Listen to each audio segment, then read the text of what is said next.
Cell बड़े बुझे मन से होटल में अपने लिए बुक किए गए कमरे में बैठी थी।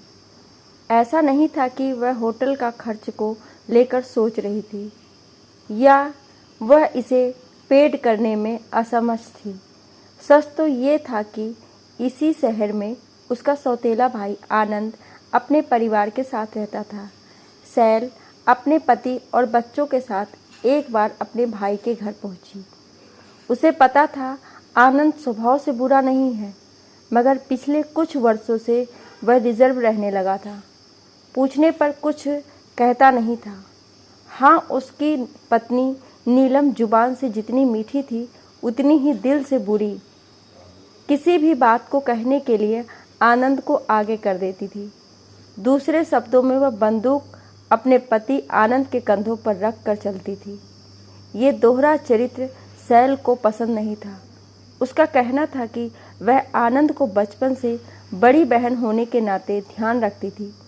उसे नहाना, घुमाना, पढ़ाना, लिखाना, स्कूल छोड़ना, सब कुछ तो वह बिना भेद का ही। उसे तो हमेशा वह अन्य सहोदर भाइयों जैसा ही छोटा भाई लगा। कभी किसी को वह नहीं बताई कि वह उसका सगा नहीं, सौतेला है।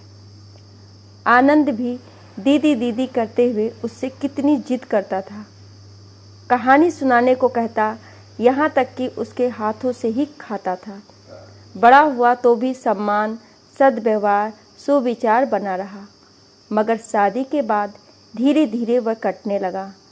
रक्षाबंधन, भाई दूज पर समयाभाव का बहाना बना देता।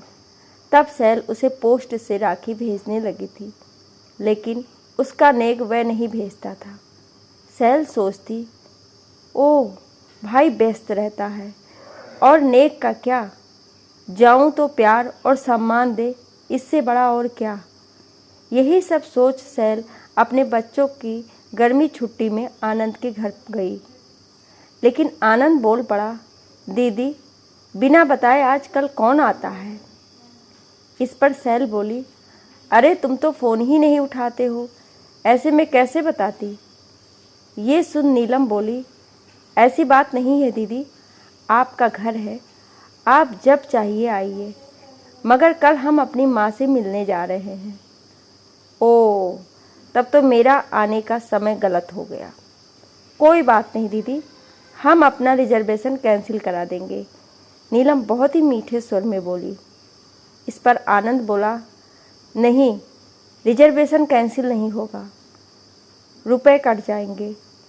दीदी कल होटल में शिफ्ट कर जाएंगी, मैं तुम्हें छोड़कर जाऊंगा तो फिर यहाँ आ जाएंगी। क्यों दीदी, ठीक बोले।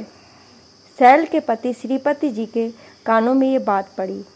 वे चुपचाप सैल को बोले, वापस चलो। सैल सकपका गई। अब वह सासू माँ, जेठ जिठानी सबको क्या जवाब देगी।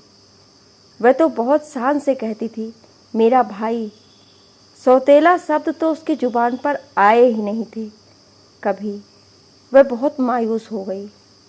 ये देख नीलम बोली, अरे दीदी, टेंशन क्या, पहले से पता होता तो ये ऐसा थोड़े बोलते। अब आपका भाई ठहरे कंजूस, टिकट कैंसिल कराना नहीं चाहते, मैं क्या करूं। सैल कुछ नहीं बोली। भाई के घर आने का उसका सारा उत्साह ठंडा पड़ गया। दूसरे दिन जब वे ससुराल वापस आई तो जिठानी पूछ बैठी, तुम तो बच्चों की छुट्टी तक भाई के घर रहने का बोल कर गई थी, एक दिन में ही वापस लौट आई। इस पर सैल झूठी गढ़ी कहानी सुना दी, मगर जिठानी उम्र और अनुभव दोनों में उससे बड़ी थी। उसने अपने अनुमान से कहानी गढ़ कर सासू माँ को बताई। सासू माँ सीधे श्रीपति से पूछ ली। सच्चाई सामने आ गई। सैल शर्म से गड़ गई। उसके बाद से उसका आनंद से बातचीत बंद हो गया और आज एक लंबे अरसे बाद जब वह पुनः किसी काम से उसी शहर को आई तो श्रीपति जी होटल में कमरा बुक किए, मगर आनंद से मिलने की कसक उसके दिल में रह रह कर उठ रही थी। ऐसे में पति की अनुपस्थिति में वह आनंद के ऑफिस वाले नंबर पर फ़ोन की। आनंद फ़ोन उठाया तो सामने से दीदी का स्वर था। अभी वह फ़ोन काटता या कुछ कहता कि उससे पहले सैल फट पड़ी। पहचाने? मैं हूँ तुम्हारी सौतेली दीदी। आज अपने घर हो या फिर ससुराल जा रहे हो? उस बार तो झूठ ससुराल का बहाना बनाए। तुम्हारी सास तीरथ पर थी। मेरे ससुराल में जो तुम्हारी पत्नी के रिलेटिव हैं बता रहे थे। एक झटके में तुमने मुझे एहसास करा दिया कि तुम मेरे अपने नहीं सौतेले हो। तो सुनो, मैं सच में तुम्हारी सौतेली बहन हूँ। ये अलग बात है कि तुम आज भी मेरे छोटे भाई हो। मैं इस समय तुम्हारे शहर में होटल में कमरा नंबर। अभी आगे ये बोल ही रही थी कि फ़ोन डिस्कनेक्ट हो गया। सैल का चेहरा आंसुओं से धुल रहा था। सामने श्रीपति जी थे जो उसके हाथ से मोबाइल लेकर कॉल एंड कर दिए थे। सैल को उम्मीद थी कि आनंद रिकॉल करेगा, मिलने आएगा, मगर ऐसा कुछ नहीं हुआ। हाँ, कुछ देर बाद नीलम जरूर फ़ोन पर अपनी मीठी जुबान से बोली, दीदी, इनका कॉल आया था। कह रहे थे कि आप ऑफिस में इन्हें सौतेला कह रहे थे। मुझे बहुत दुख हुआ। अरे आप बड़ी बहन हैं और आप ही सौतेला शब्द प्रयोग कीजिएगा तो फिर हम तो छोटे हैं, सोचिए। श्रीपति जी बोले, देखिए कितनी चालाकी से वह तुम्हारे शब्द को तुम्हारे माथे मड़ इल्ज़ाम लगा दी। संभल जाओ, अब तुम शादीशुदा हो। सम्मान जो दे उसी के घर जाओ। पति को हठात देख सैल का दिल धक से रह गया। अब तो और वह आनंद से खार खाएंगे। वह खामोश हो गई, मगर उसका दिल नहीं मान रहा था। जिस भाई को वो अपने हाथों पाली है, वह इतना कैसे बदल सकता है। आज दूसरी बार उसके दिल को ठेस लगी है। पति यदि साथ नहीं होते, नहीं सुनते, तो शायद इस बार भी वह भाई के घर ही रुकती। मगर अब वह क्या करे। सच, अपनों के करीब होकर भी यदि आप उनसे नहीं मिल पाते या बातें नहीं कर पाते तो दिल में एक अजीब सी बेचैनी होने लगती है। सैल के दिल में भी इसी प्रकार की बेचैनी थी। कुछ भी हो, आनंद उसका छोटा भाई है, मगर वह ऐसा क्यों किया। अभी वह सोच ही रही थी कि तभी आनंद का फ़ोन आया। दीदी, मैं मिलने आया हूँ। सैल की खुशी का ठिकाना नहीं था। वह जल्दी से नीचे आई। सामने आनंद था। वह उसे कमरे में लेकर आई। वह बोला, उस बार जब आप आई थी, मैं कोरोना से रिकवर हुआ था। उस समय परिवार का कोई लोग मुझे डर से देखने नहीं आए थे। ये बात मुझे पता नहीं है, आपको पता नहीं होगा, मगर माधव भैया और गोविंद भैया दोनों को पता था। नीलम के मायके वाले साथ खड़े थे। उस समय मुझे मेरे ससुराल वालों ने आप लोगों के खिलाफ बहुत सुनाया था।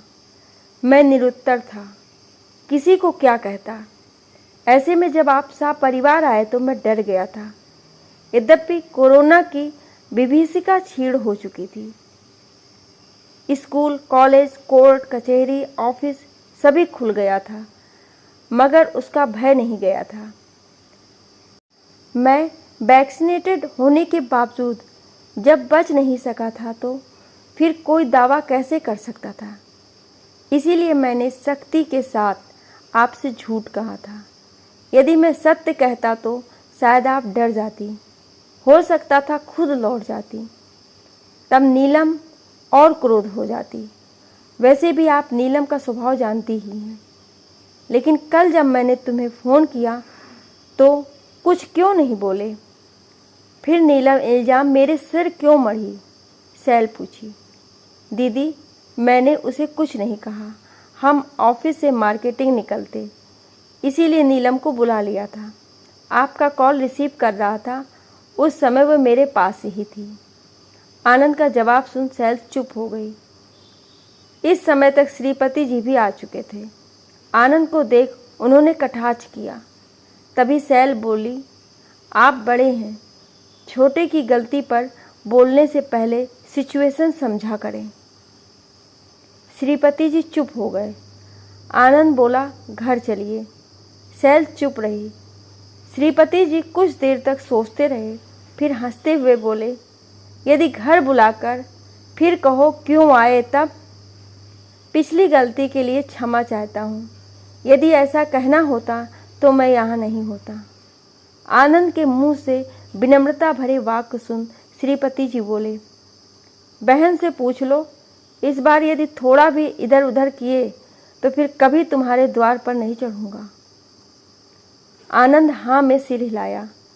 शैल तुरंत मिठाई ऑनलाइन ऑर्डर कर आनंद के घर का एड्रेस दे दी। एक बार फिर से भाई बहन का पैचअप हो गया। सच, भाई बहन के रिश्तों में लाख शिकायत, उलाहना या मनमुटाव होता हो, मगर दोनों जब मिलते हैं तो सारी गिला शिकवा पानी की तरह बह जाते हैं। इसीलिए भाई बहन के संबंध को, उनके प्यार को, उनके भरोसे को कोई नहीं डिगा पाता। आशा करती हूँ कि ये कहानी आपको अच्छी लगी होगी। कहानी अच्छी लगी हो तो लाइक, शेयर और कमेंट ज़रूर करिएगा और ऐसी ही कहानियाँ सुनने के लिए हमें सब्सक्राइब ज़रूर करें। Thank you.